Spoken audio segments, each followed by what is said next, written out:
আসসালামু আলাইকুম রাসেল ভাই, আমার নাম সৌরভ হাসান। গ্রিন ইউনিভার্সিটির আইন বিভাগে অধ্যয়নরত। লিখছি ঢাকা বিমানবন্দর এলাকা থেকে।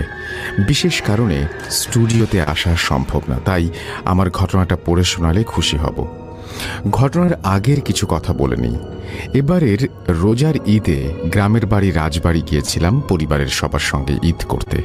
ভালোভাবে ঈদ উদযাপন শেষ করলাম।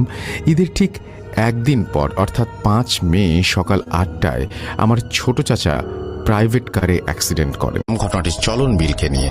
অনেকে হয়তো চলন বিল চেনেন, আবার চেনেন না।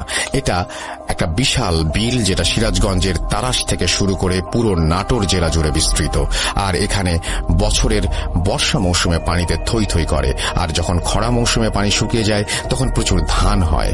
যেহেতু আমাদের এখানে সবার মূল চালিকা শক্তি এখান থেকে আসে, তাই ঘটনায় উল্লেখিত নামগুলো আর জায়গার নামগুলো আমি গোপন রাখছি। ঘটনা শুরু হয় বর্ষার পানি শুকিয়ে যায় যখন, তখন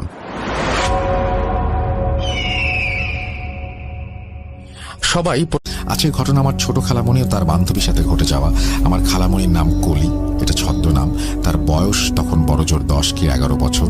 তার বান্ধবীর নাম রূপা, ছদ্মনাম। আমার খালাও তার বান্ধবী সমবয়সী ছিল। গ্রামের ছেলেমেয়েরা সাধারণত নানা রকম খেলায় পারদর্শী হয়ে থাকে।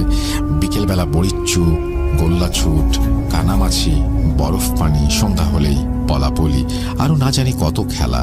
আজকের ঘটনাও এরকম এক খেলা থেকেই শুরু। বর্ণনার সুবিধার জন্য এবার ঘটনাটি আমি আমার আম্মুর বক্তব্য হিসেবে লিখছি। আজ আমি আপনাদের সাথে যে ঘটনাটি শেয়ার করব সেটা এখন পর্যন্ত আমাদের পরিবারের সাথে ঘটে চলেছে। ব্ল্যাক ম্যাজিক এটা যে কত বড় ভয়ঙ্কর সেটা সবাই জানেন। আমাদের পরিবারের সদস্য 4 জন, আম্মা, আব্বা, আমি আর আমার বড় বোন। আমাদের 4 জনকে করা হয়েছে অনেক বড় কালো জাদু। আমার আম্মু অনেক আগে থেকেই অসুস্থ বোধ করেন। মাথা ঘোরে, বমি আসে, পেট ব্যথা করে, বিছানা থেকে উঠতে পারেন না। আমরা সাধারণ রোগ ভেবে তেমন কোনো পাত্তা দেইনি। অনেক ডাক্তার দেখিয়েছি, কিছুতেই কিছু। আজকের গল্পটা শুরু করা যাক। বিকেল থেকে ঝড় বৃষ্টি হচ্ছে বাহিরে, কালবৈশাখী ঝড়। মনে হচ্ছে যেন এখনই উঠানের বড় আম গাছটা ভেঙে ঘরের ঠিক উপরে এসে পড়বে, ঘরের চালও উড়িয়ে নিতে পারে। এসব ঝড়ের বিশ্বাস নেই।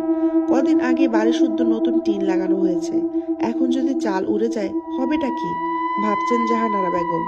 জাহানারা বেগমের বাড়িতে আছে কেবল তার 8 বছর বয়সী নাতি রাদিন এবং রাদিনের বাবা ইশতিয়াক হোসেন। ইশতিয়াক হোসেনের অবশ্য বাড়ি থাকে না, তিনি থাকেন ঢাকায়। সেখানে এক স্কুলের ইংরেজি শিক্ষক তিনি। বিবাহিত ছিলেন, তবে বছরখানিক আগে